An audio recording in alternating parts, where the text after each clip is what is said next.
Sveiki, esu istorijos mokytoja Laura ir ši pamoka tai mano praėjusios pamokos tęsinys. Į ją kviečiau išskirtinai 11-okus, nes kalbu apie pokyčius, kurie užklupo būtent juos. Praėjusioje pamokoje įvardinau jūsų tarpinio egzamino datą, jeigu egzaminą laikysite 2024 metais. Gegužės 7 dieną tikriausiai jau pasižymėjote į savo kalendorius. Aptariau ir parodžiau turinio tematiką, būtinai po jį dar pasižvalgykite, jeigu ruošiatės tarpiniam egzaminui. Na, o šioje pamokoje kviečiu pereiti pavyzdinę istorijos tarpinio egzamino užduotį. Reikia manyti, kad gegužės 7 dieną atkeliavus į egzaminą, jūsų laukia kažkas panašaus. Pavyzdinę užduotį randame atkeliavę į Nacionalinės švietimo agentūros puslapį. Pasirenkame egzaminą ir pasiekimų patikrinimai, tuomet 2024-2025 pasiekimų patikrinimai, renkamės istoriją ir sutinkame istorijos tarpinio patikrinimo užduoties pavyzdį. Atsidarome jį ir mums sako, kad šiandienos patikrinime rasite skirtingų užduočių, atidžiai perskaitykite kiekvieną užduotį ir pasistengkite kuo geriau jas atlikti. Jei kiltų techninių nesklandumų arba sistema pakibtų, prašytume šiek tiek palaukti ir tęsti darbą, kai tik sistema tai leis.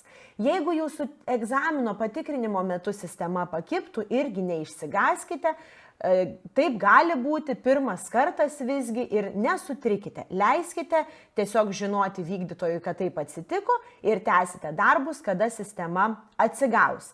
Patikrinimas sudaro 36 užduotis ir tam patikrinimui skirta 90 minučių. Patikrinime turėsite atlikti įvairias užduotis, mus apie tai informuoja. Ką reikės padaryti? Atsakyti į klausimus su pasirenkamaisiais atsakymais, kitaip sakant, bus testinė dalis, įrašyti skaičių nurodytoje vietoje, parodysiu, kaip tai atrodo užduotyje, na, šiokia tokia naujovė, paveiksle įkelti trūkstamus fragmentus, sudėlioti korteles reikiamą tvarką. Kiekvienas jūsų pasirinktas arba pateiktas teisingas atsakymas bus vertinamas nuo 1 iki 2 taškų ir tarpinio patikrinimo taškų suma yra 40. 40 taškų konvertuojasi į 40%. Kiek taškų? Tiek ir procentų. 25 taškai, 25 procentai, 16 taškų, 16 procentų. Žodžiu, matematika paprasta. Keliaujame toliau. Ir nors visi mėgstam tuos įvadinius dalykus greitai pramesti akimis arba tiesiog praleisti ir keliauti toliau, visgi čia truputį stabteliu ir perskaitau, kas rašoma. Yra svarbių dalykų, kuriuos reikia žinoti prieš startuojant su užduotimis. Ir tai gali būti naudinga jūsų tikrojo patikrinimo metu. Kas svarbu atliekant šį patikrinimą? Atkreipkite dėmesį, kai kurios užduotis gali netilpti į kompiuterio langą. Todėl peržiūrėkite užduotį naudodamiesi vertikale slanksjuoste ar kompiuterio pele. Tam tikro užduočių bloko šaltiniai pateikiami atskirose kortelėse. Norėdami peržiūrėti kitą šaltinių kortelę, spustelėkite skaičiumi pažymėtą skirtuką. Parodysiu, kaip tai atrodo, kad egzamino metu tikrai visus šaltinius pamatytumėte ir perskaitytumėte. Norėdami padidinti arba sumažinti vaizdą kompiuterio ekrane, reikia, žinoma, didinti arba mažinti. Mažinam su minusu, didinam su pliusu, veikia. Jeigu nežinote teisingo atsakymo arba dėl jo abejojate, pasirinkite arba įrašykite tą, kuris jums atrodo tinkamiausias ir pereikite prie kitos užduoties. Pereiti reikia spaudžiant mygtuką tęsti, norite grįžti, grįžtame. Visada galite grįžti prie ankstesnės užduoties, dėl kurios atsakymo abejojate ir atsakymą pataisyti. Ta svarbu žinoti. Jeigu pasirinkote į 5 klausimą tokį atsakymą, dėl kurio paskui apsigalvojote, drąsiai grįžkite atgal, kol nepateikėte užduoties, kol nebaigėte darbo, jūs galite viską taisyti. Na ir atlikę visas užduotis, spauskite mygtuką baigti darbą ir jeigu užduotis atlikote anksčiau ar apsisprendėte netęsti, taip pat reikia spausti mygtuką baigti darbą. Žodžiu, paspaudžiate baigti darbą, darbas baigtas. Kol baigti darbo nepaspaudžiate, darbas dar yra procese, kurio metu jūs galite viską keisti, taisyti, grįžti prie užduočių. Na, o pereinant prie užduoties, noriu akcentuoti tai, kad pagrindinis tikslas, sprendžiant šią užduotį dabar mums visiems, kartu neturinys, nors žinoma ir to bus.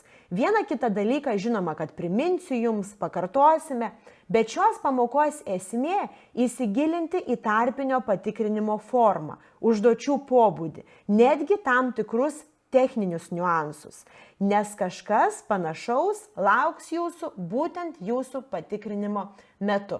Na ką, keliaujame toliau, mums linki sėkmės, turime 90 minučių, einam pasižiūrėti, kaip atrodo patikrinimo projektas.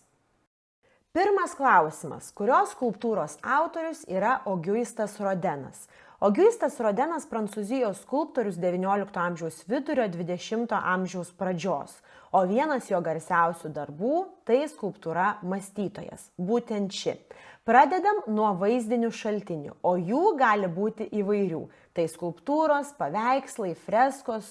Sutikę tokį klausimą, atidžiai peržiūrėkite visus pateiktus vaizdus, na ir pasirinkite tą, kuris jums atrodo teisingas pagal pateiktą klausimą. Keliaujame toliau. Reikia išdėstyti pateiktas asmenybės chronologinė seka pagal jų valdymo laikotarpį. Tai yra nuo seniausio valdymo laikotarpio iki naujausio. Sudėlioti atitinkamą tvarką iliustracijas. Ką čia turime? Turime Otą von Bismarcką, turime Robespierą, turime Napoleoną Bonapartą ir turime Pilsudskį. Józefą Pilsudskį. Reikia juos sudėti pagal valdymo laikotarpį. Kaip lengviausia tai padaryti? Asmenį siejant su konkrečiu įvykiu. Maksimilianą Robespierą siejame su didžiąja Prancūzijos revoliucija, tuomet po revoliucijos Napoleonas Bonapartas, tuomet Vokietija suvienijo geležimi ir krauju Otas von Bismarckas, na ir 20 amžiaus Lenkijos diktatorius Józefas Pilsudskis.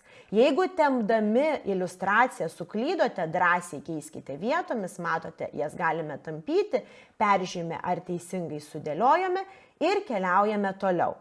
1918 m.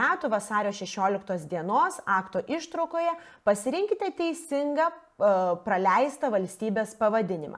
Išskleidžiam pasirinkimus, čia yra keletą valstybių mums pateikta. Užtenka prisiminti faktą, kad 1915-1918 metais buvome okupuoti kaizerinės Vokietijos. Pasirenkame Vokietiją. Žinoma, jūs grįšite dar prie pavyzdinės užduoties ir viską perskaitysite, kadangi noriu, kad ta mūsų peržiūra netruktų labai ilgai. Tai šiek tiek žingsnį paspartinu. Atkreipkite dėmesį į tai, kad kai pasirenkam atsakymą, šitie klausimų burbuliukai nusispalvina. Jei pereičiau į priekį nepasirinkus atsakymo, jie dar būtų nenuspalvinti. Netyčia, jeigu perėjote, tai visada žinote, kad čia yra jums priminimas, jog turite grįžti nepasirinkote atsakymo. Keliaujame prie 4 klausimo. Kokios dvi institucijos po Liublino unijos sudarimo politiškai susiejo Lenkiją ir Lietuvą? Lengvas klausimas, atkreipiam dėmesį į žodį politiškai ir pasirenkame Seimą bei valdovą. 5 klausimas, kurioje Lietuvos proginėje monetoje įamžintas pastatas priskiriamas klasicizmo architektūros stiliui. Tikrina, ar susigaudome architektūroje.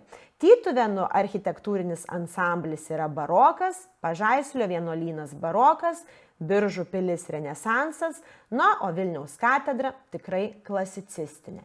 Keliaujame toliau. Kuris mokslininkas sukūrė schemoje pavaizduotą pasaulio sistemą? Pasaulio visatos centre yra Saulė, tai heliocentrinė teorija, o jos autorius Mikalojus Kopernikas. Nebejoju, kad tai žinote. Dar vieno pobūdžio užduotis, kuri asmenybė ir kuris kultūrinis reiškinys atspindi apšvietos epochą. Pasirinkite vieną asmenybę ir sujunkite ją liniją su tinkamu reiškiniu.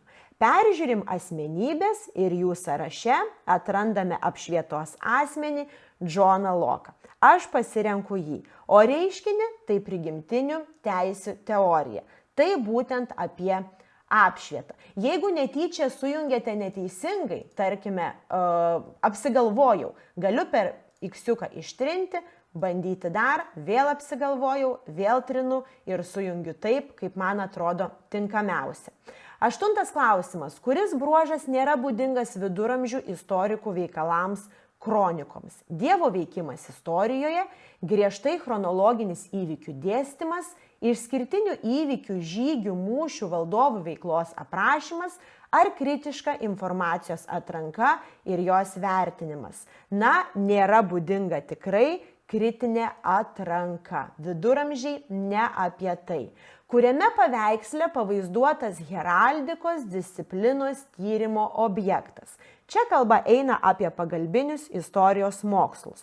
O heraldika, kaip žinia, turi tyrimo objektą herbus, taigi apžiūriu ir pasirinku paveikslėlį ten, kur pavaizduoti herbai, kurios pirmojoje Lietuvos Respublikoje vykusios šventės minėjimo iškilmės įamžintos pateiktoje 1930 metų nuotraukoje. Mums primena, kad vaizdinius šaltinius taip pat turėtumėme gebėti analizuoti. 1930 metais įvyko vienas svarbus paminėjimas. Data mums sufleruoja įvykį. Tai Vytauto didžiojo 500-osios jubiliejinės metinės. O jeigu detaliau pažvelgsite į nuotrauką, tai pamatysite ir jo atvaizdą. Pasirenkame šitą atsakymą. Kurios dvi istorinės asmenybės 14-15 amžiaus sandūroje esmingai prisidėjo prie fundamentalios Lietuvos valstybės politinės ir kultūrinės transformacijos. Na, jau 14-15 amžius sufleruoja mums asmenybės, renkuosi Jogailą ir Vytautą. Atkreipkite detalų dėmesį į klausimų konstrukciją, į pateiktą datą, į kažkokį konkretų bruožą, į laikotarpį, amžių. Jis labai dažnai tas sufleravimas gali pasufleruoti ir teisingą atsakymą. 12 klausimas. Kokias dvi priešiškas politinės grupės iliustruoja 17 amžiaus viduryje Anglijoje pasirodžiusi karikatūra, atspindėjusi to laiko socialinius ir politinius neramumus. Šiuo atveju karikatūra įdėta šita, gali būti žinoma ir kitų karikatūrų. Pasikartokite karikatūrų analizės esminius momentus. Anglija ir 17 amžius mums žinoma sufleruoja rojalistus ir parlamentaristus. Keliaujame toliau, reikia susijęti liniją įvykius su datomis. Dar sutinkame tokio naujo pobūdžio užduotį - įvykiai ir datos.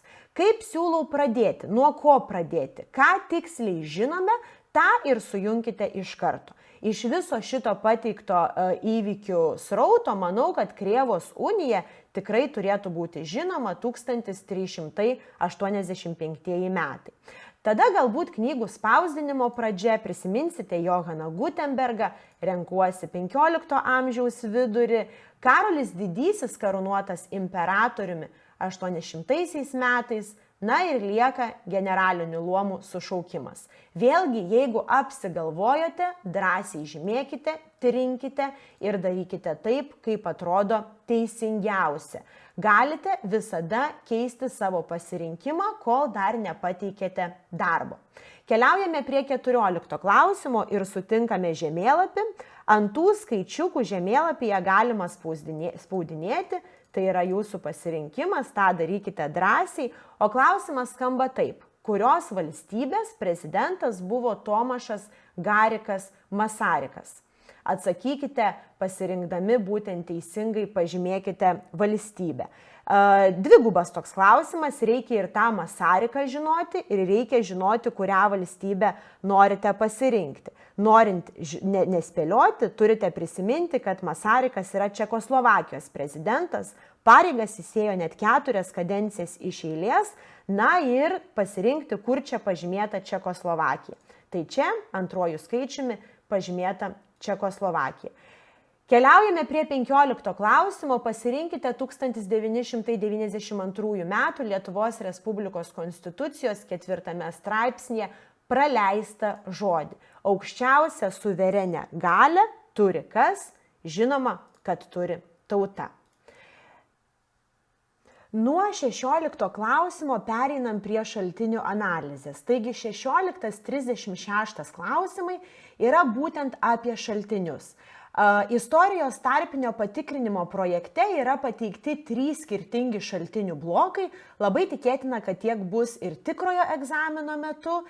Ir ką svarbu dabar, ką noriu jums parodyti, kai kalbame apie šios pamokos sumanimą. Jau buvau paminėjusi, kad visgi esminis dalykas tai ne pasikartoti istoriją ar dar kartelį labai detaliai eiti šaltinius, viską skaitant, analizuojant, bet sutelkti savo dėmesį į tam tikrus techninius niuansus.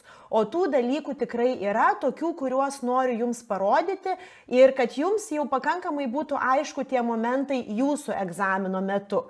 Kai kalbam apie pačius šaltinius, tai jūs tikrai galite perskaityti juos, atsidaryti užduotį, analizuoti, gilintis į klausimus, o dabar keliaujam į tuos mažus niuansus, kaip sakau, kuriuos reikia žinoti. Pirmas momentas yra tai, kad visi tie pateikti šaltiniai netelpa viename lange.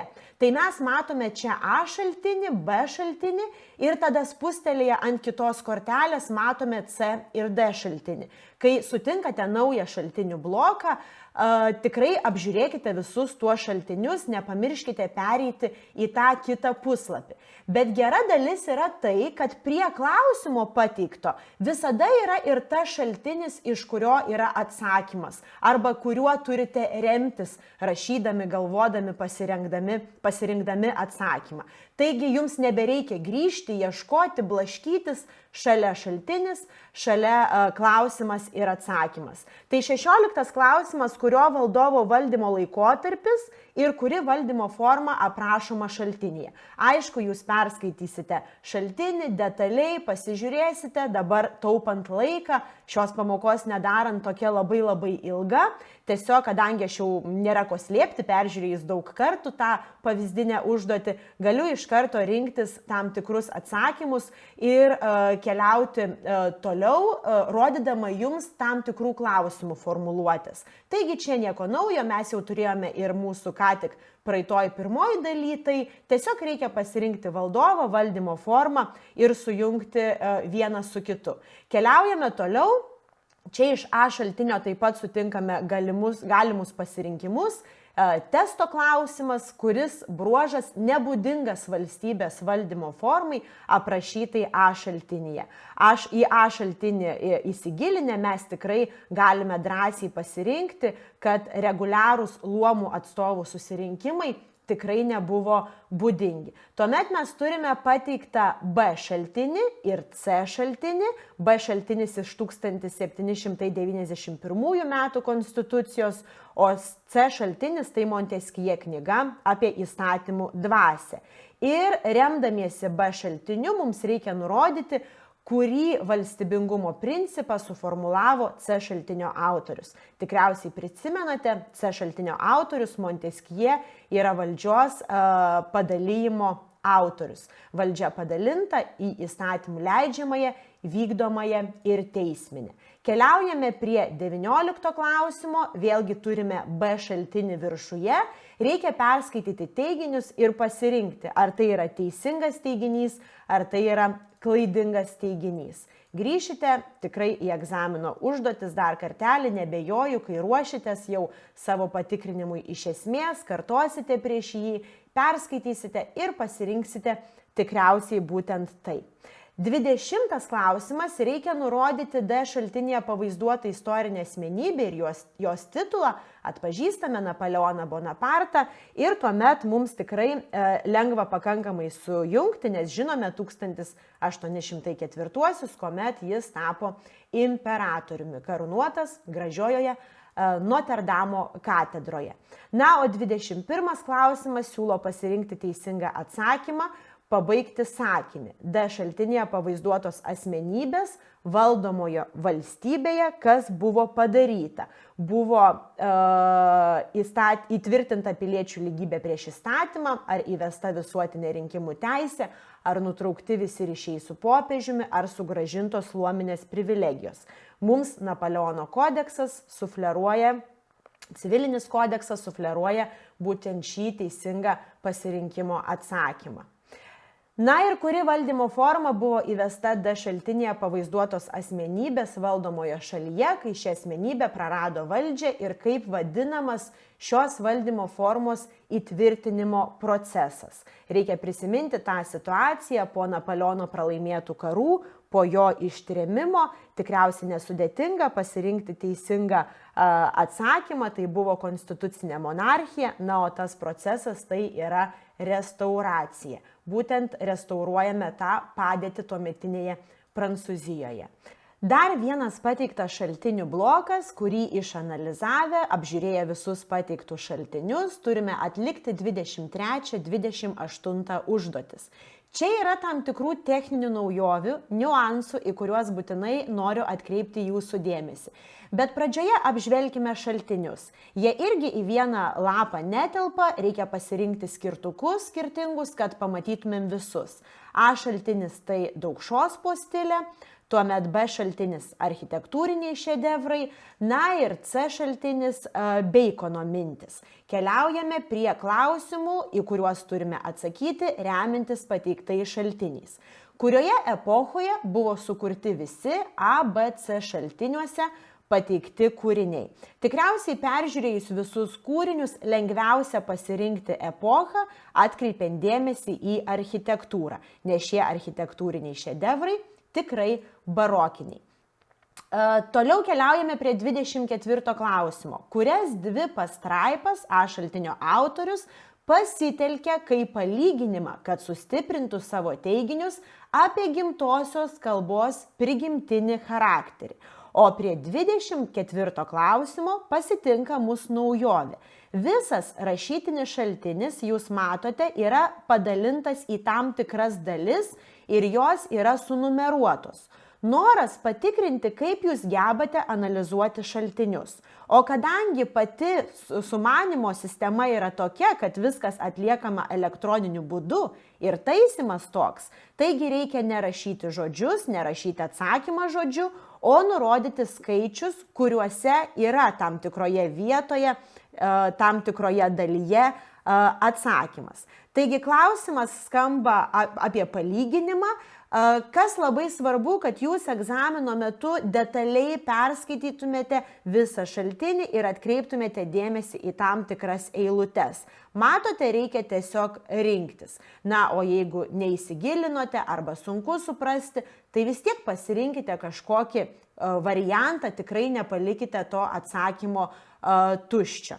25 klausimas. Kurios 3 kalbos buvo labiausiai paplitusios LDK raštijoje, kai buvo rašomas A šaltinis?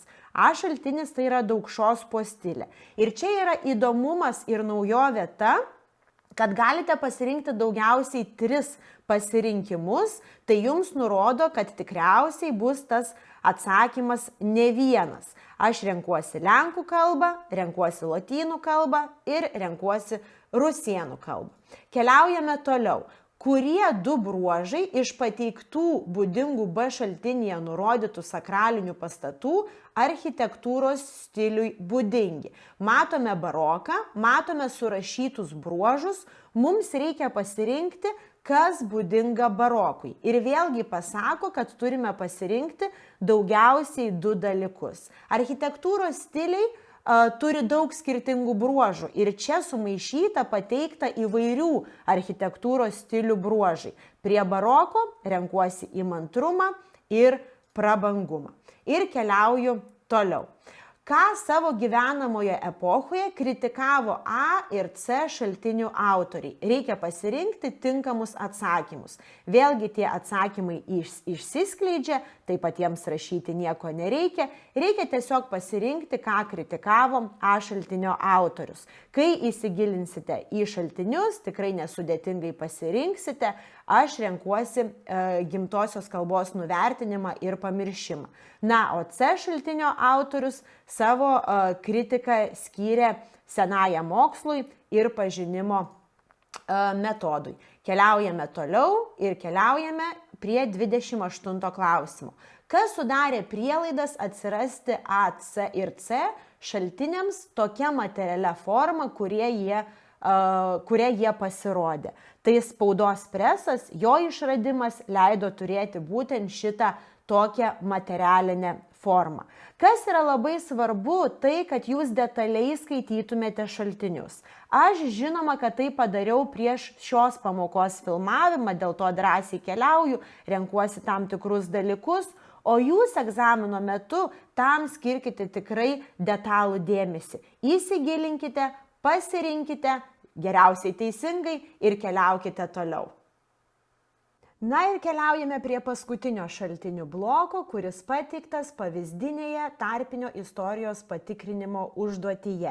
Įsigilinę į jį turime atlikti 29-36 užduotis ir keletą dalykų vėl yra tokių, į kuriuos noriu atkreipti dėmesį.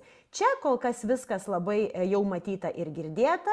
A šaltinis yra vienoje pusėje, tada pasirenkame, kad galėtumėm peržiūrėti kitą langą B šaltinį ir tuomet keliaujame prie C šaltinio. Matote, kiekvienas šaltinis yra sunumeruotas, jo eilutės sunumeruotos, mums sufleruoja tai, kad skaitant reikės atkreipti dėmesį ir į tą numeraciją, skaitant klausimus. Taigi prie jų ir keliaukime. 29 klausimas. Kuris politinio gyvenimo reiškinys anot A šaltinio autoriaus darė ypač neigiamą įtaką visuomenės moraliai?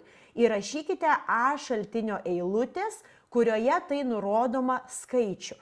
Ką tai reiškia? Tai reiškia, kad jūs turite labai detaliai viską perskaityti ir būtent, kai pasirenkate jau tą žinote, kurioje vietoje yra tas teisingas atsakymas, pažiūrėti, kuri čia yra eilutė. Nu toks keistas sumanimas, bet matyt, kadangi elektroninis vertinimas būtent vyksta toje erdvėje, elektroninėje erdvėje tarpinis patikrinimas, pasirinktas toks niuansas. Taigi, jeigu atkreipsite dėmesį į 6 eilutę, joje rašoma, kad su bereikšmė prezidento institucija, su žmonės demoralizuojančia rinkiminė kova.